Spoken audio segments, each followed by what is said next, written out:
This year, all I want for Christmas is to never write another video about evangelical Christianity ever again.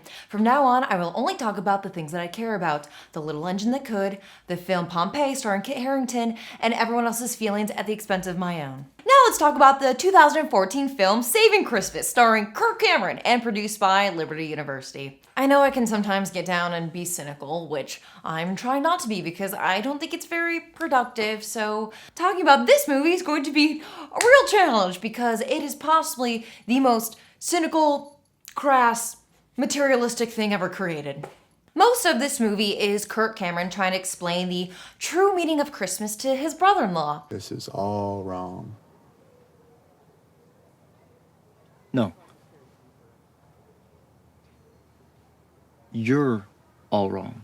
The two of them sit in a car and Kirk tells him various stories about the Bible and ancient Christianity. Usually in this type of movie, the brother character would be an atheist or questioning, but the weird thing is the brother-in-law is actually a devout Christian.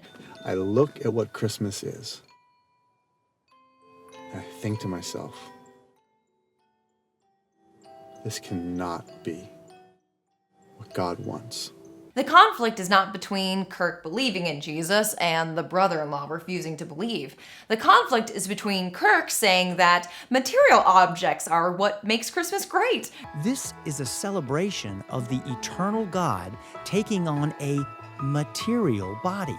And the brother-in-law arguing that Christmas should be centered on the spiritual aspects of Christianity. Explain to me how that Christmas party honors and glorifies Jesus. The brother-in-law is the devout one, and the entire point of this movie is to argue that being devout and humble is for suckers. Jesus actually wants you to be materialistic and petty. You're all wrong. Kirk is very blunt about this materialism. Pull out your best dishes, your finest linens, your nicest silverware, the biggest ham, hot chocolate, lights, presents, giant hams, and don't buy into the complaint about materialism during Christmas. It is truly the closest thing you can get to a prosperity gospel sermon without stepping foot inside an evangelical church. Or if it's hurricane season, it's the closest you can get from being denied entry into an evangelical church. The main thrust of the film are the scenes between Kirk and his brother-in-law, where they bicker for a few minutes in the car before cutting to a much more cinematic vignette to illustrate Kirk's arguments. In what comes across like a rambling Facebook post from your boomer aunt, these vignettes include a completely nonsensical argument about Jesus' swaddling cloth. What is this swaddling cloth? Is it just a blanket for a baby? The Bible brings these cloths back into the story one more time. At his tomb. The cloth in the tomb was empty because it could not hold the body wrapped inside. And because that cloth could not hold him, death still cannot win. A vignette about how Christmas trees represent the tree of life from the Garden of Eden. The whole biblical story starts in a tree lot. Which is hilarious for many reasons, like that it implies that Adam and Eve betrayed God because they couldn't resist gnawing on pine cones. And a story where he argues that St. Nicholas is cool because he punched a guy in an argument over the Bible, smiting him on the cheek. Kirk starts the film by saying that the stories we tell ourselves are extremely important because they shape who we become. But the stories we hear and the stories we tell shape us. They teach us how to live by showing us how to live. And to my core, I believe that that's true. The narratives that we tell ourselves end up shaping our lives, for better or worse. But the way that Kirk talks about stories, it becomes clear that he doesn't see stories as a way to make sense of the world around us or bind us together as a community. Kirk's voiceover even refers to the swaddling cloth as a prop. By getting a look at this prop, we'll get a better idea of why he was born in the first place. He's referring to something from his own sacred religious text as a prop. Am I wrong here? Is that just not super weird? For me, a good story is more than just words, more than just characters and props. They can be magical. A moving story can transcend the material world. But for Kirk, stories are just another thing that he can acquire. Stories only have value to him as commodities to be put to use. You and I are in a story right now. All the details that Kirk focuses on in his stories are either apocryphal or weird distortions of Christian symbology. This is doing what God does. He has always been giving gifts to his children at the base of trees. Or things that we have no way of confirming because detailed historical records simply don't exist, like the myth of Saint Nick punching that dude. By saying that stories matter and then picking and choosing or straight up changing aspects of stories to suit his goals, we get a great picture of what Kirk is trying to do with the whole idea of Christianity, change aspects of it to be more beneficial to him. Throughout all of Saving Christmas, even when Kirk is talking directly about Jesus and heaven, he can't help but think in material terms. He says that the manger that Jesus lays on represents the rock that was rolled away from Jesus' tomb, that his swaddling cloth represents the cloth that Jesus was buried in, and that the presents under the tree are the city of Bethlehem, A heavenly city whose builder and architect is God. and that the food at the table is the literal, tangible sign that God loves you. I'm beginning to think that Kirk Cameron is incapable of even conceiving of a place beyond the material realm. There's absolutely no spirituality in Saving Christmas. There is only the material. There is no mystery, only convoluted false logic. No supreme power of God, only the power of money and what it can buy you. There is no sense of faith, only the story that Kirk tells himself to make himself feel like he's the most special boy in the world and that he'll never die. One story that is particularly dear to my heart personally is The Grinch Who Stole Christmas. Listen, the world is bleak right now, and it can be really hard to feel like the Christmas season has any answers that we're searching for. But The Grinch has a great message. Maybe Christmas, he thought, doesn't come from a star. And reminds us that joy and community and love is what Christmas is about. So it's pretty wild that Saving Christmas has the exact opposite message of this beloved story. Saving Christmas is like if the Grinch was able to convince all of Whoville that the point of Christmas is to shrink your heart. Or if A Christmas Carol ended with Scrooge kicking Tiny Tim in the teeth. Even Uncle Scrooge has a story, and he has his reasons. Or if in the Bible, instead of Jesus raising Lazarus from the dead, he just made it rain on his corpse. But aside from the overall narrative being full of logicals, the individual stories within the movie don't make much sense either. Like the swaddling cloth vignette. Kirk argues that the swaddling cloth somehow foreshadows the cloth that Jesus was wrapped in after he was crucified. Honestly, it's been hard to even write a counter-argument to the swaddling scene. Not because it's an airtight argument, but because it is so absurd. It's like, where do you even start? It's like Kirk sees it as Chekhov's swaddling cloth. It appears in Act 1, so it has to appear in Act 3, or everyone in the theater will tear their hair out yelling, "But what about the swaddling cloth, man? When's that coming back?" The brilliance of Kirk's argument is in how petty and absurd it is. The point is to be that ridiculous. It's a mockery of religion, and he's banking on the idea that you won't stoop to his level to disprove him, so he wins by default. Or if you try to engage with him, he'll just toss more nonsense at you until you give up or give in. I'm trying to think of something else to compare his logic to, especially his egotism and narcissism. The only thing I can think of to compare his logic to is like when Charles Manson was convinced that the Beatles wrote the White Album as a message directly to him, signaling the impending race war. Oh my god, wait. Nobody let Kirk Cameron listen to the White Album! Get that out of his hands! Kirk's commentary over these vignettes is like a Christian version of CinemaSins or a Sargon video, where the goal isn't to be right or make any kind of interesting point, but to overwhelm the viewer with an unending stream of information so they don't have time to stop and think about anything that you're saying. I talked about this at length in my video on Fight Club, where I discussed Peter Watkins and his monoform theory. Kirk gets to be right by nature of him being the narrator, even though his message is so removed from what Jesus actually said about clothing the poor and helping the homeless. Just like Sargon assumes that the members of his audience won't question him because they're hearing something that they want to hear, Kirk Cameron assumes that his audience won't question him because they're hearing something that they want to hear. Kirk goes through the motions of doing a critical reading of these Christian myths. Instead of doing an actual close reading, they just show generic biblical imagery over a weird, vague, confusing voiceover. So you kind of feel like you're learning something. What he's doing is called Bible coding, which is when people claim that there is a secret message within the Bible that they have to decode. It's a way to make interpreting the Bible as complicated as humanly possible, so that the simple, universal human truths like, be nice to one another, or like, don't murder, become obscured. When you're doing an analysis of something, it's important to make sure that the point that you're making is relevant to the quote you've pulled, or the image that you're discussing, or the argument that you're trying to disprove. But Kirk doesn't do this. He knows that the human mind is really good at making connections where no connections exist. What CinemaSin, Sargon, and Kirk Cameron do is a perversion of critical thinking and close reading. Thank you all my high school English teachers. As I mentioned before, one of the most surprising things about this movie is that Kirk's antagonist is not a heathen, but actually a devout Christian. In fact, the brother-in-law's name in the script is Christian. In Kirk Cameron's story, he's oddly calling out that the problem are the people who center their faith on Christ and Christianity. I do want to point out how these movies decenter Jesus, and in Jesus' place, the producers center themselves. The producers and writers of these movies not only avoid calling themselves Christians, they literally reject the title. Saving Christmas does this by naming the antagonist Christian. And that's Christian, my brother-in-law. Fireproof pretty much avoids using the word Christian at all. I'm glad this new faith is working for you, and Mom, I really am.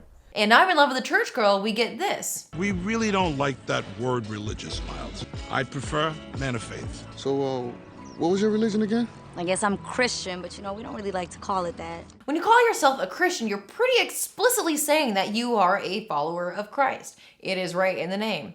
But choosing to call yourself a man of faith instead of Christian, that's totally abstract. You are simply a person who claims to have faith in some unspecified thing. This distancing from Jesus' message actually has precedence in Christian theology. In his book, Jesus of Nazareth, Paul Verhoeven writes, after he was crucified and, according to Christian tradition, arose from the dead, the resurrection became Christianity's central tenet. It proved that Jesus was the Son of God and that his death had been an act of redemption.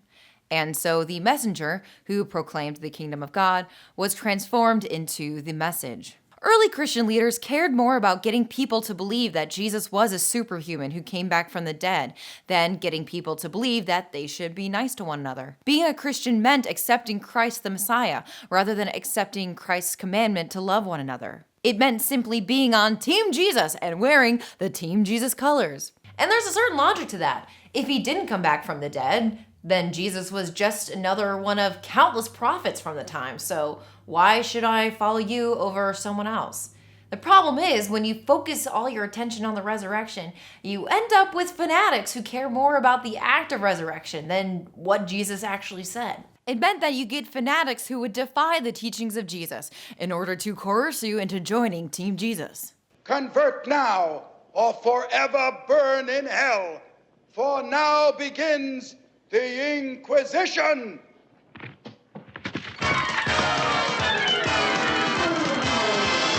So immediately after his death, during the formation of Christianity, Jesus' message was already made secondary to his resurrection. Now with the term men of faith, not only is Christ's message made second to his resurrection, but Christ himself is made secondary to this nebulous idea of faith. And the thing about faith is, it is totally unprovable. It's totally invisible, internal, and personal. If the entire basis for your belief system is just the word faith, then you're not actually saying that you believe in anything. Faith in what? These movies have no understanding of the golden rule or any other unifying concept. There's no guiding principle about how to live your life. By calling themselves men of faith but never identifying what they have faith in or what that means, they are giving themselves the freedom to shift their belief system from one moment to the next, depending on what material thing they want to gain in the present. Now see Christmas through new eyes. These movies are philosophically empty, spiritually hollow, and just so cynical. The reason I got interested in this subgenre of movies is, of course, yes, because they are hilarious. But as I've continued to explore this genre, they've really evolved into more of a dystopian nightmare. When I watch Saving Christmas, I don't get the impression that Kirk Cameron has faith in anything. I wouldn't even say he has faith in his material objects. His desire to acquire material wealth feels more like a desperate attempt to deny his own existential dread. Things we can see with our eyes and touch with our hands, the biggest ham and the richest butter, hot chocolate, lights, giant hams. When I watch Fireproof, I don't get the impression that Kirk Cameron is capable of loving anything. It's all discussions of the material things that they hope will fill the massive hole where their love should be. And when I watch I'm in Love with the Church Girl, I don't get the impression that Ja Rule loves the Cheetah Girl. Oh my goodness. No, I know, you gotta get it. I gotta take this one. I'm sorry. I get the impression that he's going through the motions, putting on this little show to create a narrative for the cops so that he can get away with his crimes. It's all about acquiring stuff and hoarding things and desperately denying the fact that life is impermanent. Of course, no discussion of Saving Christmas would be complete without talking about Liberty University. Just as Kirk tells the audience that it is very important for Kirk Cameron to have lots of money, an education at Liberty University will teach you that it is very important for Liberty University President Jerry Falwell Jr. to have lots of money. In the past year, a lot of shocking stories have come out about Liberty University and Jerry Falwell Jr., including this one by Politico, in which a senior university official with inside knowledge of Liberty's finances says, "We are not a school. We're a real estate hedge fund. We're not educating, we're buying real estate every year and taking students' money to do it." These articles depict a culture of fear at Liberty U, where students can be fined $25 for attending a dance, or $250 for attending a party with alcohol. Which is extremely weird because Saving Christmas literally depicts a party where people dance and drink alcohol. So if they screened their own movie on campus, I guess everyone in the audience is automatically fined $275? I don't know how math works. I skipped that part in the Bible. Or is it Bibble? One theme that we hit over and over again in this series on evangelical movies is tax fraud and financial crimes. In the case of Liberty University, the preferred sketchy behavior seems to be giving sweetheart deals to family and friends of Jerry Falwell Jr. For example, Jerry Falwell Jr.'s son, Trey, bought a Florida property directly from Liberty University. So the son buys real estate from the dad's company. That's not necessarily illegal or even sketchy, assuming everything is done above board and by the rules. But according to an expert quoted in Politico, while it is possible for a nonprofit such as Liberty University to engage in financial transactions, the most obvious regulation involves the nonprofit disclosing that the sale took place, which in this case did not happen. Oopsies, I forgot to report my crimes. And the thing is, with Trump in the White House, of course Falwell is emboldened to scam people in an online university, because Trump also loves scamming people with online universities. In 2016, Trump was ordered to pay $25 million to settle 2 class action lawsuits, plus another lawsuit in New York related to the now defunct Trump University. And while I'm adding to Liberty U's rap sheet, as a nonprofit, Liberty U is legally barred from engaging in political activity, yet they produce shirts like these. Hey, you know what? Kirk Cameron, can you help everyone imagine what it would look like if Jesus visited the Liberty University campus? Now, I want you to visualize this. Just close your eyes and visualize this. Researching Liberty University, there's this fascinating way that a lot of the Liberty University staff seem to distrust and even resent Jerry Falwell Jr. You'll see these quotes where they reminisce on the old days when Jerry Falwell Sr. ran things. With Jerry Falwell Sr., you could feel his passion and love for the Lord and others. He knew everyone's name, their stories, their struggles, and was genuine and loving. And that love bled from the campus, a former longtime university official said. It's a cold place now. With Jerry's dad, there was never questions about his business dealings or whether he was profiting from a business deal. You know, if only we could return to those glory days when Jerry Falwell Sr. ran things with a kind and compassionate heart. Here, you know what? Let's listen to a few words from Jerry Falwell Sr. to just get an idea of what a true Christian sounds like. Here's Falwell speaking 2 days after 9/11. What we saw on Tuesday, as terrible as it is, could be minuscule if in fact God continues to lift the curtain and allow the enemies of America to give us probably what we deserve. I really believe that the pagans and the abortionists and the feminists and the gays and the lesbians who are actively trying to make that an alternative lifestyle, the ACLU, People for the American Way, all of them who tried to secularize America, I point the finger in their face and say, you helped this happen. 9/11 is my fault. But I guess it's all about the stories we tell ourselves, huh? Speaking of stories, here's a fun story. Another family that's been so important to Liberty's growth and success is the Green family that owns the Hobby Lobby retail chain. They've given hundreds of millions of dollars worth of properties to Christian ministries and universities over the years. In 2017, the Department of Justice ordered Hobby Lobby to return millions of dollars worth of stolen artifacts that they smuggled into the United States from Iraq. Hobby Lobby was collecting artifacts for its Museum of the Bible in Washington, D.C. Steve Green, the president of Hobby Lobby, described the museum. "We want to present evidence for the Bible. We don't want to tell you that the book is true. That's for the visitor to decide. But the evidence for this book continues to show that the book is accurate in what has been recorded in history." So Green won't tell you that the book is true, except that he did just tell us that. But my point is, in the same way that Kirk Cameron feels compelled to collect stuff to prove that God is real, the Hobby Lobby collects stolen artifacts in order to prove that God is real. They have a view of the Bible as perfectly preserved, absolutely unchanged history. Where am I going with all this? Hobby Lobby's main goal is not to sell arts and crafts. Its main goal is to destroy reproductive rights in the United States. They were behind the 2012 lawsuit, which led to the 2014 Supreme Court ruling that allowed some private companies to deny birth control access to employees based on religious grounds. So Jerry Falwell Jr. and Hobby Lobby would have you believe that birth control was, and always will be a big-time sin, a central aspect of their deeply held religious beliefs. And now here's Jerry Falwell Sr. speaking in 1981. I look on birth control as a preventing of the advent of life by responsible, intelligent human beings who are trying to plan their families as they feel that they can properly take care of them. Yeah, you know what? I don't think these folks believe in anything. They pretend to have these deeply held ancient beliefs. They claim to know, without a shadow of a doubt, that Jesus said X, Y, and Z 2,000 years ago, or that St. Nicholas punched some guy 1,700 years ago, but they can't even stay consistent in their beliefs over the course of 30 years. Like, this is literally Jerry Falwell Jr.'s dad we're talking about. I bring up Falwell Sr. to show that the problems at Liberty University aren't the result of one single person. The educational rot at Liberty University extends beyond Falwell Jr. It extends beyond the classroom doors, beyond Liberty University campus, beyond Kirk Cameron. It's cultural.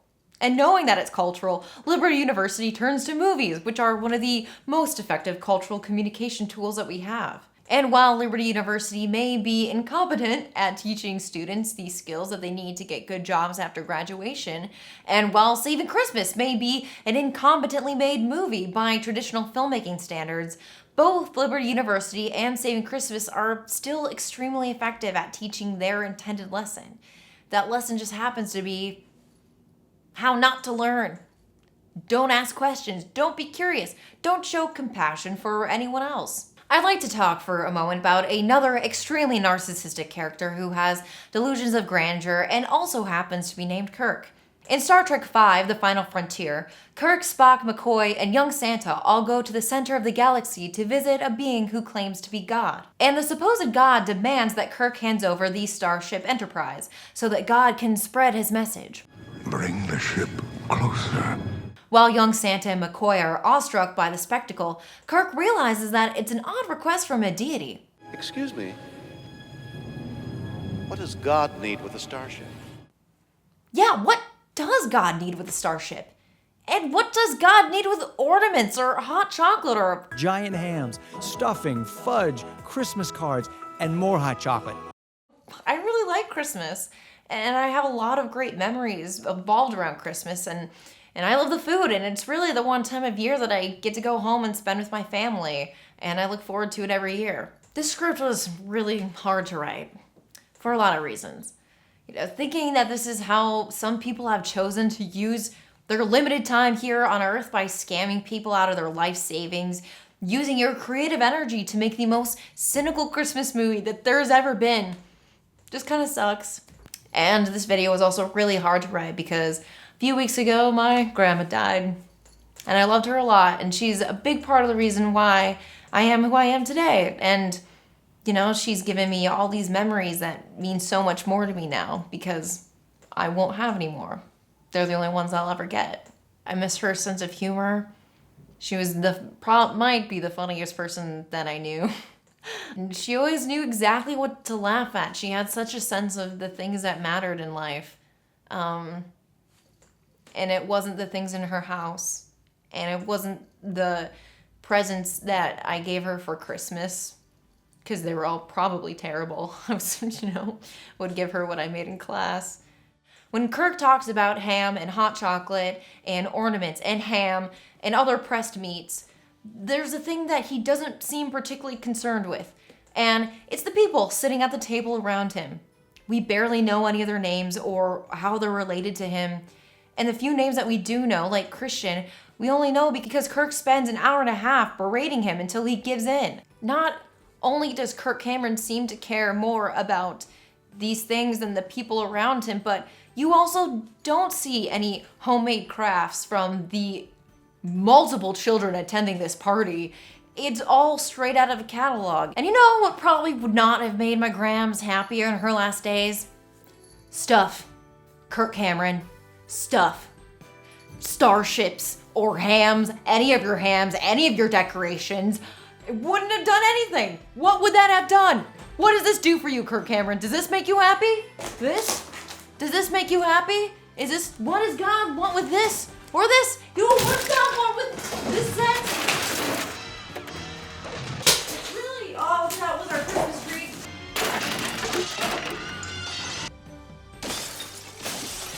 We don't need this. This wreath. This. Actually, I like that snowman.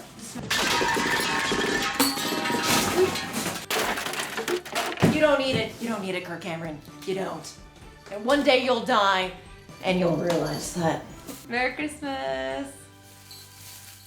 Thank you so much for watching. If you enjoyed this video, feel free to give a like and subscribe. And if you want to help me make more videos like this, head over to patreon.com/MaggieMayFish, where you can support the channel. 2019 has been truly an amazing year, and I can't wait to show you what we have in store for 2020. Save Martha.